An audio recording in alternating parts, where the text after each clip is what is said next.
नमः श्रीवर्धमानाय निर्धूतकलिलात्मने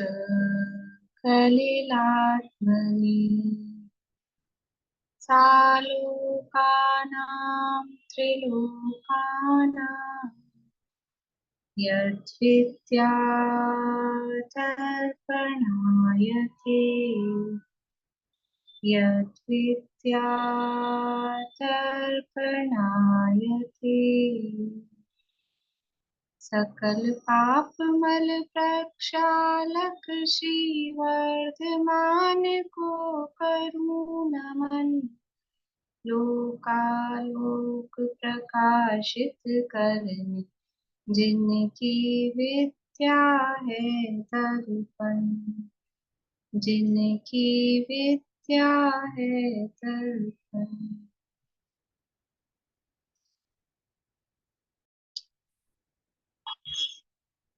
रत्नगण शावकाचार नामक ग्रंथ चल रहा है और इसके अंतर्गत परिशिष्ट में सदा शक्तियों के नाम दिए गए हैं। तीसरे अधिकार के उपरांत उसको आधार बनाकर कुछ संक्षेप में चर्चा सदा शक्तियों की हमारी चल रही है, जो अंतिम चरणों में है। शक्तियों में यहाँ पहले जीव के जो गुण हैं, अनुजीवी गुणों से संबंधित, ज्ञान आदि गुणों से संबंधित शक्तियों की चर्चा की है।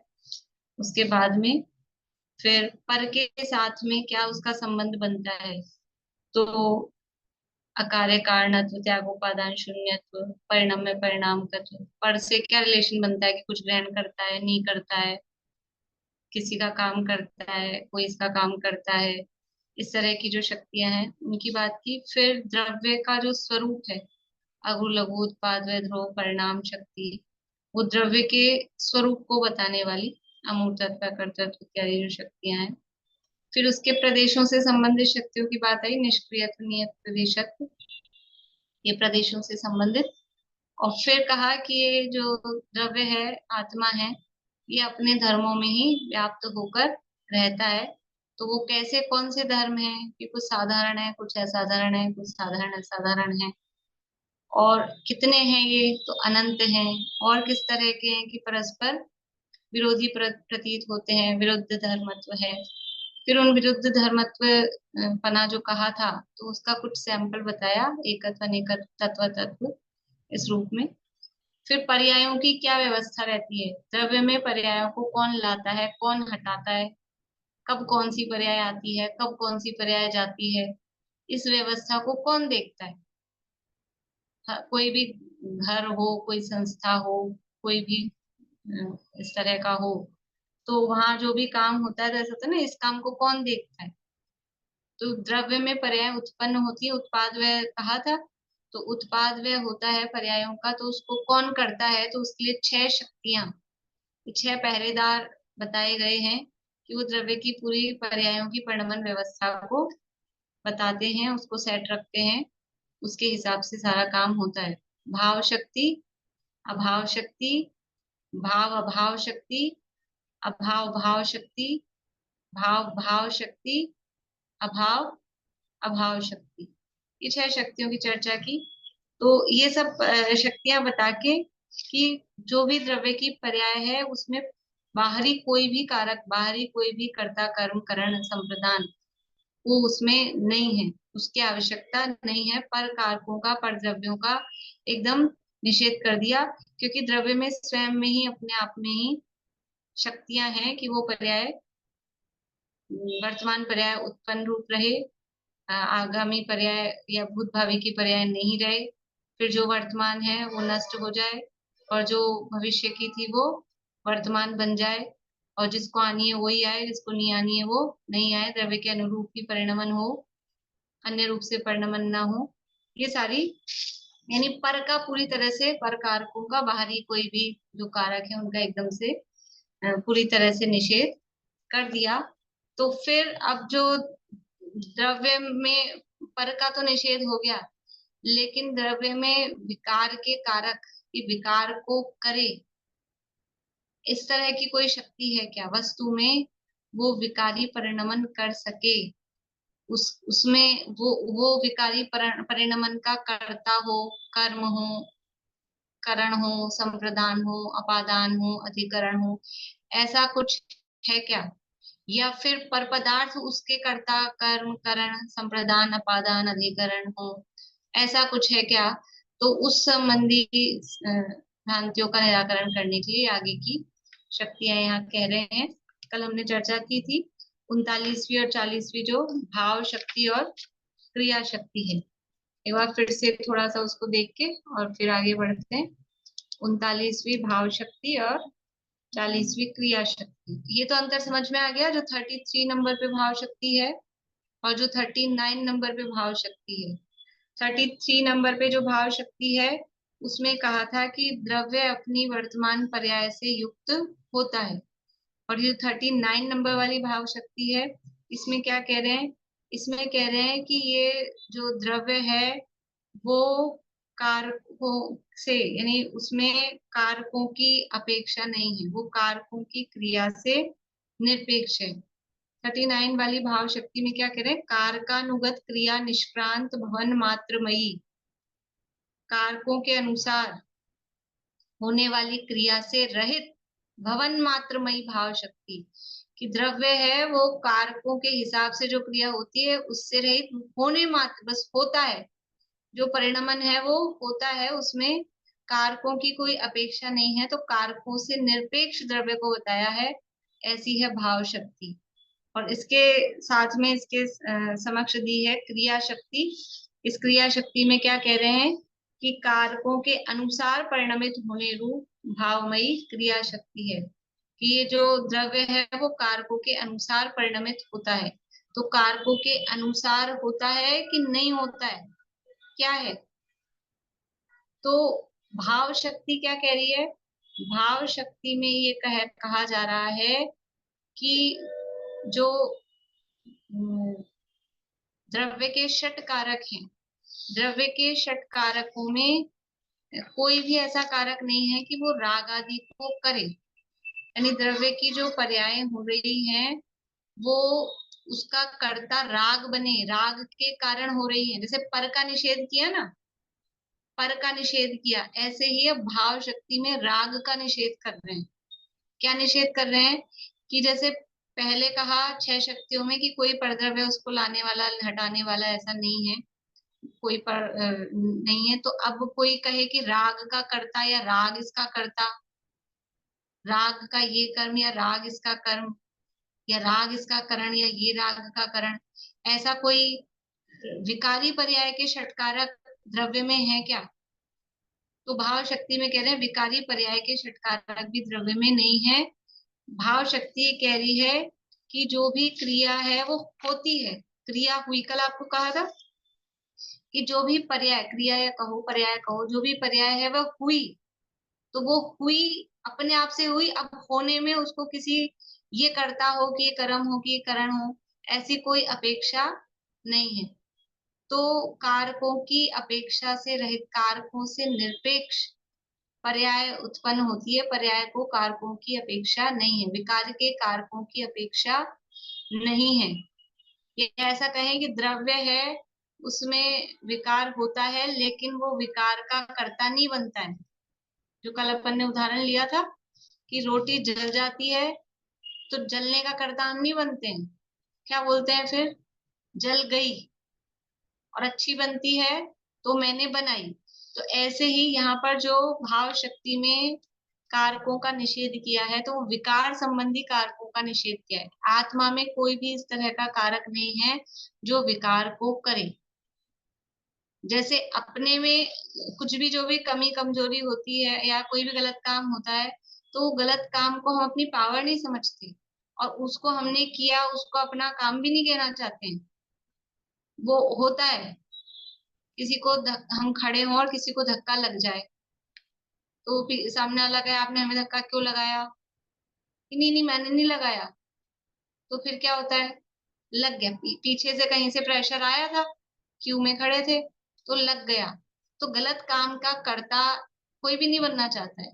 तो विकार अगर हो रहा है तो विकार का कर्ता करण करण संप्रदान अपादान वो जीव नहीं है, ऐसा इस भाव शक्ति में कह रहे हैं। तो विकार के कारकों से निरपेक्ष, ऐसी बात उसमें भाव शक्ति में कही है, पर वो जीव के साथ अपन लगा रहे हैं तो विकार राग आदि को ले रहे हैं।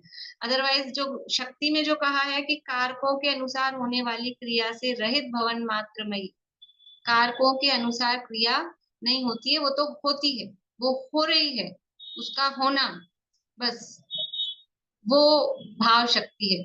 ये बात क्यों उठा रही हूं मैं अभी, कि हम देखेंगे ना सामान्य शक्ति है, विशेष शक्ति है, तो किस में लेंगे इसको? अब अपनी ये पूरी होने वाली है, फिर अपन, आप लोग नोट करते जा रहे हो ना, अपन फिर एक पीरियड इसमें थोड़ा और इसके संबंध में जो इस तरह की चीजें हैं ना, सामान्य है कि विशेष है या क्या, वो सब डिस्कस करेंगे। तो आप लोगों को स्वरूप ख्याल में होना चाहिए, कारण बताना पड़ेगा कि इसको सामान्य में क्यों लिया है, इसको विशेष में क्यों लिया है। तो ये भाव शक्ति और क्रिया शक्ति, ये सामान्य शक्तियों के अंतर्गत लिया, क्योंकि जब अपन, क्योंकि अब जीव को समझना है ना, तो जीव को समझने के लिए वो विकार के नाम पे हम राग आदि का उदाहरण देते हैं। लेकिन सामान्य रूप से सभी द्रव्यों में जो भी पर्याय हो रही है, वो हो रही है, उसमें कारकों की अपेक्षा नहीं है, तो वो भाव शक्ति का काम है। और जो भी द्रव्य है वो अपनी अपने निर्मल पर्याय, निर्मल मतलब उस, अब चार द्रव्यों में तो निर्मल ही पर्याय होती है, और पुद्गल में समझ लो, पुद्गल में भी विकारी स्कंध रूप जो पर्याय हैं वो उसकी विकारी पर्याय हैं, और परमाणु की जो पर्याय है वो उसकी निर्मल पर्याय है। तो जो निर्मल पर्यायों का वो कर्ता होता है, तो वो क्रिया शक्ति, हर द्रव्य अपनी निर्मल पर्यायों का कर्ता होता है, निर्मल पर्याय के कारक उस द्रव्य में ही है, क्योंकि अपने द्रव्य के अनुरूप पर्याय होनी है ना, तो द्रव्य के अनुरूप पर्याय होगी तो उसका कर्ता कौन, करण कौन, संप्रदान कौन, वो द्रव्य स्वयं, तो वो तो है क्रिया शक्ति। लेकिन अगर कुछ गलत, गलत मतलब उसके अनुरूप नहीं हो रही कदाचित, तो वो उसका कर्ता करण संप्रदान अपादान वो उसमें नहीं है, तो वो भाव शक्ति फिर कहती है कि द्रव्य में पर्याय होती है, वो उसमें विकार रूप होने की शक्ति, शक्ति की बात कर रहे हैं। विकार होता है और वो उसकी योग्यता से होता है, तो योग्यता को अलग लिया वो उसमें अपने धर्मों में 47 नियमों में, वो अलग है। लेकिन यहाँ तो शक्ति की बात कर रहे हैं, तो ये नहीं कहेंगे विकार करने की मुझ में शक्ति है, योग्यता है, वो होता है मुझ में ही, वो एक अलग बात है, लेकिन उसको शक्ति नहीं कहते। यहाँ शक्तियों की चर्चा चल रही है, ये बात हमेशा शुरू से एंड तक ध्यान रखनी है, क्योंकि दूसरी बात एक ख्याल में आएगी, वो भी तो है ना, वो भी तो है ना, ऐसा भी तो होता है ना, प्रवचन सार में ये कह के आए थे 47 नियमों में, कि वो अलग है, वो ज्ञान प्रधान कथन है, ये दृष्टि प्रधान कथन है, यहाँ दृष्टि करानी है। इसका प्रयोजन है कि एक अभेद अखंड आत्मा, शुद्ध आत्मा पर दृष्टि जाए, शुद्ध आत्मा लक्ष्य में आए, तो शुद्ध स्वरूप को देखेंगे तो शुद्ध आत्मा लक्ष्य में आएगा, कि बीच में अशुद्धता का ख्याल करेंगे तो फिर बंदर का ध्यान मत करना, आप ध्यान करने बैठना लेकिन बंदर का ध्यान मत करना। अब बताओ, तो वो अशुद्धता ख्याल में आई, तो फिर वो वही ध्यान में आएगा। इसलिए अभी जब जब दृष्टि के विषय की बात है, तो कुछ इधर उधर की दूसरी बात नहीं, जो बिल्कुल शुद्ध तत्व जैसा सिद्ध में है वैसे शुद्ध तत्व की दृष्टि करना, उसका लक्ष्य करना, उसकी बात करना। इसलिए और जो भी है वर्तमान पर्याय में क्या है और योग्यता क्या है, अभी उसकी बात नहीं करे। इसलिए भाव शक्ति में कह रहे विकार को करे ऐसे षटकारक है ही नहीं, विकार के षटकारकों से निरपेक्ष है। और क्रिया शक्ति में कह रहे हैं कि अपने निर्मल पर्यायों के पर्याय के कारकों से सहित है, उससे अभिन्न है। देखना शक्ति को है, ये जो जितनी भी हम पढ़ रहे हैं भी शक्तियां, उसमें उसके शुद्ध स्वरूप को शक्ति की बात कर रहे हैं, कमजोरी की बात नहीं कर रहे हैं। लेकिन आपने कहा ना विकार संबंधी पर्यायों का, तो उसमें विकार की बात को ध्यान में ला रहे भाव शक्ति में। विकार की बात को इसलिए ध्यान में ला रहे हैं कि क्योंकि रहता है ना, मतलब है तो, लेकिन उसका निषेध भी साथ में कर रहे हैं कि वो नहीं है, इसलिए विकार शब्द भी दिया नहीं यहाँ पे डायरेक्टली। एक है कि हम द्रव्य समझ रहे हैं। में हाँ, कारकों के अनुसार होने वाली क्रिया से रहित है, कारकों के हिसाब से क्रिया नहीं हो रही, वो तो होती है। बस हम समझ रहे हैं विकार को हाँ, अंदर अब वो समझाने के लिए वो शब्द ले में। लेके और उससे समझाया जाता है, मूल में नहीं, तो ये अपने है। पर्यायों का करता है और किसी का करता नहीं है, इसमें आप दिमाग हाँ में रख लो केवल। हाँ। हाँ, अपनी निर्मल पर्याय का करता है। हम्म, स्वतंत्र है कर्ता, आज के गुरुदेव के प्रवचन में आए कि जो हम्म, स्वतंत्र रूप से करे, तो हम्म, स्वतंत्र रूप से किसको करेगा? निर्मल पर्यायों को तो स्वतंत्र रूप से करता है, लेकिन विकारी पर्यायों को स्वतंत्रता से नहीं कर पाता। वहां तो कर्म की अधीनता है, पर की पराधीनता है। तो जैसे यह परिणमति सह कर्ता, एक ये कर्ता की परिभाषा है, वैसे ही कर्ता की भी परिभाषा है, स्वतंत्र है कर्ता। आज का जिन्होंने सुना होगा ना गुरुदेव का, आज की मैं बोली कविता। मैम इसका मतलब तो ये हुआ, जो पावर है हमारी उसको पॉजिटिविटी से लेना है, मतलब यही चीज कहना चाह रहे हैं ना कि पावर हमारे पास शक्ति है, मतलब वो पॉजिटिविटी है एक तरह की, यही ना? हाँ हाँ, पॉजिटिव थिंकिंग। हाँ। देखो, अगर क्योंकि पावर का ख्याल नहीं रखेंगे, जैसा हमें होना है वैसा हम पहले अपने आप को देखेंगे, तब तो वैसा हो पाएंगे ना। जिसको अच्छा बड़ा बढ़िया प्लेयर बनना है, सचिन तेंदुलकर के जैसा बनना है, तो वो अपने आप में वैसी ही फीलिंग लाता है, वो वैसा ही देखता है, उसी को देखता है और यही बनना है। वो फिर अपनी कमजोरी या भी ये कमी है वो बाद में देखता है, लेकिन वैसा ही वही लक्ष्य रहता है, तो वो उसके जैसा हो पाता है। तो हम भी शुद्ध पर लक्ष्य रखेंगे। कल उसमें आया था, कार्तिकेय पिच किस में आया था ध्यान नहीं है, कि सिद्ध भगवान शुद्ध है और ध्रुव है। तो ये हम अपना जो स्वभाव है वो भी शुद्ध है और ध्रुव है। तो शुद्ध और ध्रुव पर नजर रखेंगे, तो जो हमारी पर्याय है सिद्ध दशा, वो भी कैसी उत्पन्न होती है फिर? वो भी शुद्ध और ध्रुव अचल ऐसी उत्पन्न होती है। तो यहाँ लक्ष्य दृष्टि किस पर करनी है? यहाँ कोई विकार पे दृष्टि नहीं कि वो होता तो है ना, मुझ में तो है ना, मैं ही करता हूँ ना, और कौन करता है। इसलिए अध्यात्म की जब पराकाष्ठा होती है तो फिर वो राग आदि को पर के खाते में डाल देते हैं, जड़ के खाते में डाल देते हैं। यद्यपि जड़ नहीं है स्पर्श रस गंध वर्ण वाली, लेकिन आपको समय सार आदि ग्रंथों में, आध्यात्मिक ग्रंथों में राग आदि तो जड़ है ऐसा भी मिलेगा। तो जड़ है का क्या मतलब है? जड़ है का मतलब है कि अपने नहीं है, देखने लायक नहीं है, उसमें अपनापन करने लायक नहीं है, बस दृष्टि हटानी है ऐसा कह के। जिससे मतलब छोटे बच्चे को नहीं कहते अपन, कोई चीज छुड़ानी हो उससे, गलत चीज ले रखी हो तो क्या कहते हैं? अच्छी भी चीज होगी ना, लेकिन अपने काम की है, उसके हाथ में आ गई तो बिगड़ जाएगी। तो फिर क्या करते हैं उसको? फुफू है, छिछी, गंदी। अच्छी चीज को भी हम क्या कहेंगे उसके लिए? अच्छी चीज को भी उसको फूफू छीछी करके हटाएंगे। तो ऐसे ही यहाँ विकार पर दृष्टि भले ही अपने में उत्पन्न हुआ, लेकिन उससे दृष्टि हटानी, इसलिए जड़ है, पर है। वो तो है भी विकार ही, वैसे भी कोई अच्छी चीज भी नहीं है, लेकिन उसको पर कह के उसको बाहर करते हैं।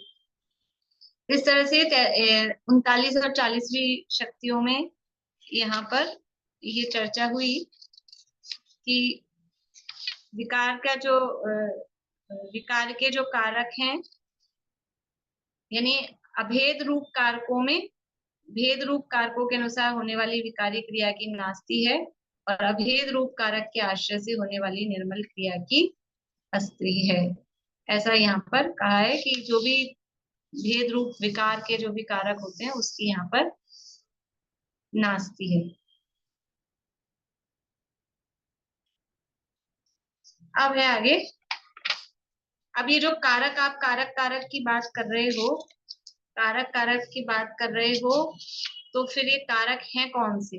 बार बार में विकार के कारक और निर्मल पर्याय के कारक ये शब्द आ रहे हैं।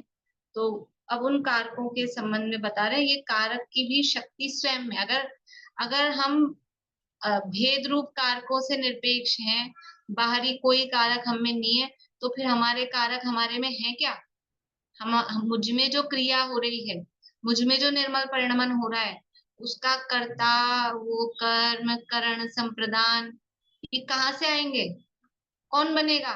बाहर से तो आप बंद कर दो पूरी इनकमिंग, तो फिर हमारे यहाँ प्रोडक्शन की, सारा प्रोडक्शन यही होने वाला है। बाहर से कुछ लेने देने की, जाने की जरूरत ही नहीं है, अपने ही घर में सारी व्यवस्था है।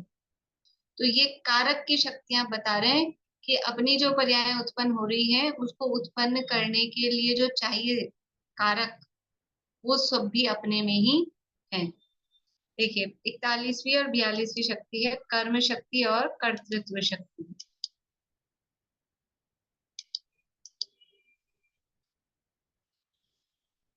प्राप्यमाण सिद्ध रूप भावमयी कर्म शक्ति ही भवत्ता रूप सिद्ध रूप भाव भावकत्वमयी कर्तृत्व शक्ति। क्या कह रहे हैं? प्राप्यमाण सिद्ध रूप भावमयी, प्राप्यमाण यानी कि जो प्राप्त हो रहा है, प्राप्त हो रहा है ऐसा सिद्ध रूप, सिद्ध मतलब सिद्ध भगवान नहीं, सिद्ध का मतलब जो बोलते हैं सिद्ध हो गया वैसा वाला सिद्ध लेना है, सिद्ध भगवान वाला सिद्ध नहीं।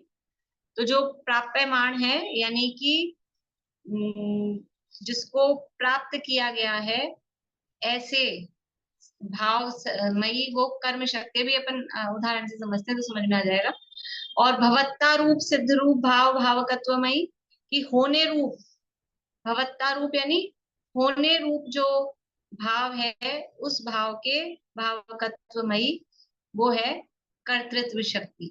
देखो कर्म का मतलब क्या है, जो अब ये कारक से संबंधित है, इतना पहले पहले ये समझ ले तो जल्दी ये समझ में आएगा। कारक से संबंधित शक्तियां हैं, तो कारकों में कल नाम बोले थे अपन ने 6 कारकों के, क्या क्या नाम है 6 कारकों के? बोले रेणु जी।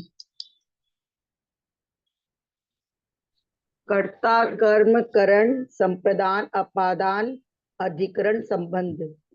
हाँ, अधिकरण तक है, कारण संबंध को अपने यहाँ कारक नहीं लेते पर शक्ति में लिया है। तो ये जो सारे कारक हैं कर्ता कर्म करण संप्रदान अपादान अधिकरण, है ना, किसके हैं ये कारक? किसके होते हैं कारक? क्रिया के, क्रिया के कारक होते हैं।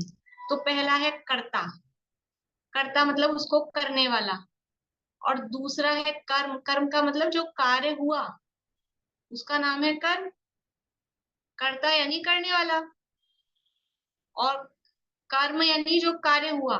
जैसे कुम्हार ने, कल अपन ने अभिन्न यानी भिन्न वाले षटकारकों में देखा था, कुम्हार करता है और कर्म क्या है? घड़ा उसका कर्म है ना। वो यहाँ दे, अब ये दो चीजें भी अपने को दो समझनी, इन दो में समझना। घड़ा कर्म है, कुम्हार करता है, तो कर्म को कुम्हार घड़े को क्या करता है? प्राप्त करता है ना।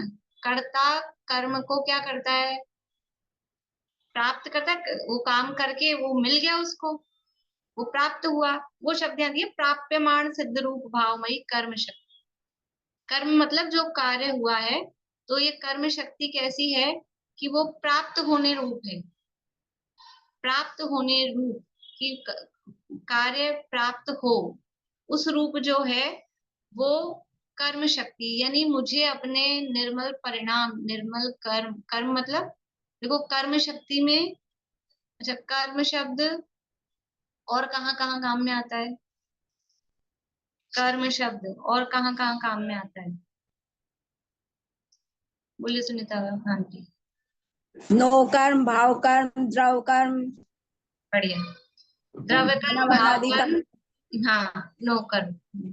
तो यहाँ पर जो ये कर्म शक्ति है, तो ना तो ज्ञानावरणादि 8 द्रव्य कर्म है इसका अर्थ, ना मोहराग द्वेष भाव कर्म है, ना शरीर आदि जो द्रव्य कर्म के उदय में सामग्री प्राप्त होती है, नो कर्म। यहाँ कर्म शब्द का अर्थ ये वाले कर्म नहीं है, द्रव्य भाव नो कर्म। तो यहाँ कर्म शब्द का अर्थ क्या है? कर्म का मतलब है कि ये तो कर्म शक्ति है, शक्ति का नाम है। और ये कर्म शक्ति क्या करती है कि जीव अपनी या जो भी द्रव्य है वो द्रव्य अपने निर्मल पर्याय रूप कार्य को करे, ऐसी उसमें कर्म शक्ति करे, मतलब उसको प्राप्त करे। कर्म को या कार्य को प्राप्त किया जाता है, जो भी कार्य होते हैं उसको प्राप्त किया जाता है। घड़ा घड़ा एक कार्य हुआ, उसको प्राप्त किया जाता है, प्राप्त करते हैं। तो ऐसे ही जीव की बात करते हैं अपन, जीव की ही चर्चा चल रही है, शक्तियां भी। तो सम्यक दर्शन आदि क्या है ये? सम्यक दर्शन, सम्यक ज्ञान, सम्यक चारित्र, रत्नत्रय, मोक्ष, संवर्ण, निर्जय क्या है? ये कार्य है। सम्यक दर्शन कार्य पर्याय है ना, पर्याय का पर्यायवाची नाम है कार्य। नाटक समय सार में शुरू में ही ऐसे पर्यायवाची नाम दिए हैं, द्रव्य के, गुण के, पर्याय के, बहुत सारे पर्यायवाची दिए हैं। तो पर्याय का पर्यायवाची नाम है अवस्था, हालत, बोलते हैं परिणाम, परिणति, दशा। एक कार्य भी पर्याय का पर्यायवाची नाम है। तो कार्य मतलब पर्याय। तो सम्यक दर्शन रूप जो कार्य हो रहा है उसको प्राप्त मैं करूं, कैसे करूंगा? निर्मल पर्याय जो हो रही है रत्नत्रय की, मोक्ष मार्ग की, ये जो पर्याय हो रही है, मोक्ष की जो दशा हो रही है, इसको कैसे प्राप्त करूंगा? कि मेरे में एक कर्म नाम की शक्ति है, जिसके कारण से प्राप्यमान सिद्ध रूप भावमयी, कि ये जो निर्मल परिणाम है उन्हें मैं प्राप्त करता हूँ। तो प्राप्त तो मैं करता हूँ, लेकिन करके कौन देगा मुझे? कुम्हार ने घड़ा बनाया है ना, घड़े को प्राप्त किया, मान लो हम खरीद के लाए तो हमने प्राप्त किया, लेकिन वो बनाया किसने? घड़ा बनाया किसने? कुम्हार ने। तो मेरी जो सम्यक दर्शन आदि की पर्याय कर्म है उसको मैंने प्राप्त किया, लेकिन वो की किसने? सम्यक दर्शन आदि मोक्ष मार्ग की निर्मल पर्याय की किसने? उसका कर्ता कौन? कर्ता कर्म दो, दो कारक है ना। तो पहले कर्म कारक की बात हो गई कार्य रूप से, अब कर्ता कौन है? तो कह रहे हैं कि कर्ता भी खुद ही है। भवत्ता रूप सिद्ध रूप भाव भावकत्वमयी, यानी कि होने रूप और सिद्ध रूप भाव के भावकत्वमयी, कि उस रूप होने वाला उसका कर्ता वो कौन है? वो मैं हूँ। कर्ता किसे कहते हैं? थोड़ा सा कठिन पड़ रहा है आप लोगों को, अभी अभी आ जाएगा, 2-3 बार सुनेंगे ना, अभी आ जाएगा। चेहरे थोड़े ऐसे हो रहे हैं। कर्ता किसे कहते हैं? अभी परिभाषाएं बताई थी दो कर्ता की। कौन कौन सी दो परिभाषाएं बताई थी अभी कर्ता की? बोलिए आशा आंटी। अरे वो करता, जैसे मटका जिसने घड़ा बनाया तो कुम्हार करता। और दूसरी? और जीव की खुद की निर्मल पर्यायों का करता नहीं। नहीं नहीं, ऐसे नहीं, अभी कर्ता की परिभाषाएं बताई। बोलिए रजनी। व्याकरण से मतलब? जो कार्य रूप परिणमित होता है। हाँ, यह परिणमति से कर्ता, जो कार्य रूप परिणमित होता है वो कर्ता। और दूसरी? बोलिए निशान। जो कार्य को प्राप्त करता है वो करता जो कार्य को प्राप्त करता है वो करता है। अभी मैंने गुरुदेव का उदाहरण देके बताई थी। ये जो जो कर्म को प्राप्त करे वो करता। ठीक है, ये तो यहाँ पे है ही। मैंने तो अभी गुरुदेव का उदाहरण देके बताई, स्वतंत्र है कर्ता, जो स्वतंत्र रूप से करे वो करता है। ठीक है, तो कोई बात नहीं। तो यह अभी तो ये चाहिए थी, यह परिणमति से करता, जो परिणमित होता है वो कर्ता होता है। तो यहाँ कर्तृत्व शक्ति में कर्ता कौन है? कर्म शक्ति में तो कर्म बता दिया कि वो जो सम्यक दर्शनादि निर्मल पर्याय हैं वो मेरे कर्म है, उस कर्म को करने की शक्ति मुझ में कर्म नाम की शक्ति है, जिसके कारण से सम्यक दर्शनादि कर्म मुझ में होते हैं। लेकिन इसको करता कौन है? कि मुझ में ही एक कर्तृत्व नाम की शक्ति है, कि मैं स्वयं उस रूप परिणमित होता हूँ, क्योंकि यह परिणमति से करता, जो परिणमित होता है वो करता होता है। तो होने रूप, भवत्ता रूप, सिद्ध रूप भाव भावकत्व में, होने रूप और सिद्ध रूप भाव के भावक मतलब उस भाव रूप परिणमित होना जो हो रहा है, और सिद्ध मतलब सिद्धि का अर्थ समझते ना, जैसे मैथ्स में या साइंस, मतलब कोई इस तरह की चीज, कोई अपने को सिद्ध कीजिए, प्रश्न दे देते हैं एग्जाम में, ये सिद्ध कीजिए कि ऐसा है, तो हम थोड़ा ऊहापोह करते हैं, फिर लास्ट में इस प्रकार सिद्ध होता है। तो ये सिद्ध होने रूप, ऐसा सिद्ध। बोलिए कविता जी। इसका मतलब प्रमाणित करना उसको। हाँ, प्रमाणित करना ऐसा भी कह सकते हैं। ठीक है, तो कर्तृत्व शक्ति है वो होने रूप और सिद्ध रूप भाव के भावकत्वमयी है, यानी निर्मल परिणामों को करने की शक्ति कर्तृत्व शक्ति, और उनको प्राप्त करने की शक्ति वो कर्म शक्ति। निर्मल पर्यायों का कर्ता मैं स्वयं हूँ, अपनी निर्मल पर्यायों को मैं स्वयं करूं, ये कर्तृत्व शक्ति। और उन करूं तो मैं, और भोगे कोई और, प्राप्त कोई और करे, किसी और को मिल जाए, ऐसा होता है। अपन अपने लिए करो कोई काम और फिर कोई और ही ले जाए। तो हम निर्मल पर्यायों को करें मेहनत कर करा के, और कोई और ले जाए, प्राप्त कौन करेगा? तो उसको प्राप्त करने की शक्ति भी मुझ में ही है, मैं ही करूंगा और मैं ही प्राप्त करूंगा। तो अपनी निर्मल पर्यायों का कर्ता भी मैं स्वयं, और अपनी निर्मल पर्यायों का कर्म भी मैं स्वयं। ठीक है, किसी को कोई प्रश्न तो नहीं है? कर्तृत्व शक्ति यहाँ कह रहे हैं, तो किसी को कोई प्रश्न नहीं है? पीछे की शक्तियां पढ़िए एक बार नाम। ये तो जो आपने परिभाषा बताई, जो कर्म रूप परिणित होता है वह करता है ना? हाँ, जो यह परिणमति सह करता। ठीक है, तो फिर इसमें कर्तृत्व शक्ति में ये हुआ कि निर्मल दशाओं रूप परिणित होता है, वो खुद आत्मा हाँ निर्मल दशा रूप खुद हाँ परिणित होता है। हाँ हाँ कर्तृत्व नहीं है, वो खुद ही परिणित हो जाता है, करने वाली बात ही नहीं है, वो हाँ, खुद ही परिणित हो जाता खुद परिणमित हो जाता है, यही उसकी कर्तृत्व शक्ति है। है। हाँ हाँ हाँ, इस परिभाषा से तो ये हुआ कि ये खुद ही परिणमित हो जाता है। पढ़ी थी आपने अकर्तृत्व शक्ति। हाँ, बहुत बढ़िया। एक आई थी अकर्तृत्व शक्ति, और अब यहाँ कह रहे हैं कर्तृत्व शक्ति। तो भूल गए क्या आचार्य? पीछे कौन से नंबर की है अकर्तृत्व शक्ति? अकर्तृत्व शक्ति कौन से नंबर की है?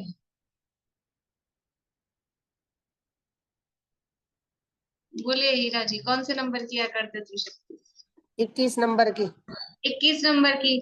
और यहाँ पर आए हैं ये 42 तक आते आते कितने में भूल गए? इतने में भूल गए कि मैं पहले तो अकर्तृत्व लिख के आया था और अब कर्तृत्व लिख रहा हूँ। क्या अंतर है? वहां अकर्तृत्व कहा था और यहाँ कर्तृत्व कह रहे हैं, क्या अंतर है? सबके हाथ खड़े हो रहे हैं, बड़ी अच्छी बात है, इसीलिए प्रश्न भी नहीं खड़ा हुआ था, तो बड़ी खुशी की बात है। बोलिए सुलोचना भाभी। अगर तत्व शक्ति में रागादि भाव का नहीं करता है, और यहाँ हम्म, पे निर्मल पर्याय का करता है। बहुत बढ़िया। दोनों दोनों एक दूसरे की पोषक ही हैं। वहां कहा था रागादि भावों का अकर्ता है, निर्मल पर्यायों का वहां अकर्ता नहीं कहा था। अकर्तृत्व शक्ति में ऐसा नहीं कहा था कि सबका ही अकर्ता है, अपनी पर्यायों का भी और बाहर की पर्यायों का भी, ऐसा नहीं कहा था। रागादि भावों का कभी आत्मा करता नहीं, विकारी पर्यायों का अकर्ता की बात की थी। और और वो अकार्य कारणत्व शक्ति, वो भी तो थी एक। वहां पर के कर्तापने का निषेध था। अकार्य कारणत्व शक्ति में पर के कर्तापने, पर द्रव्य का, उसकी पर्यायों का, उनके कर्तापने का निषेध था। फिर अकर्तृत्व शक्ति में अपनी विकारी पर्यायों के कर्तापने का निषेध, अपनी विकारी पर्यायों का भी कर्ता नहीं है। और फिर कर्तृत्व शक्ति में क्या कह रहे हैं? पर का करता हूं ऐसा नहीं कह रहे, पर का कर सकता हूं ऐसा नहीं कह रहे हैं। मुझ में कर्तृत्व शक्ति है तो मैं करूंगा, किसका करूंगा? दूसरे का नहीं। कर्तृत्व शक्ति को लेके पर का करने जाए तो क्या होगा? जोर का धक्का लगेगा, खुद की मुंह पे लग जाएगी वापस से। दूसरे का करने ऐसा होता है ना, कभी तेजी से इधर जाओ तो वो वापस प्रेशर इधर आता है, इलास्टिक जैसे। पर का करता नहीं है कर्तृत्व शक्ति में, विकार का करता भी नहीं है, विकार का कर्ता भी नहीं बता रहे, पर का कर्ता भी नहीं बता रहे, अपनी निर्मल पर्यायों का कर्ता स्वयं है। ऐसी ये कर्तृत्व नाम की शक्ति है। तो ये जो कर्तृत्व शक्ति है, फिर अभी ये इसका साधन कौन है? मैं ही प्राप्त करता हूँ अपने निर्मल पर्यायों को, वो मेरे कर्म है, और मैं ही उनका करता हूँ, ये कर्तृत्व शक्ति। अब इसका साधन क्या है? मैं किस साधन से प्राप्त करूंगा? करूंगा तो ठीक है, पर कुछ चाहिए तो सही ना, बर्तन वर्तन कुछ सामान तो चाहिए ना, कोई साधन तो चाहिए ना, कैसे करूंगा मैं? तो उसके लिए अगली करण शक्ति कह रहे हैं।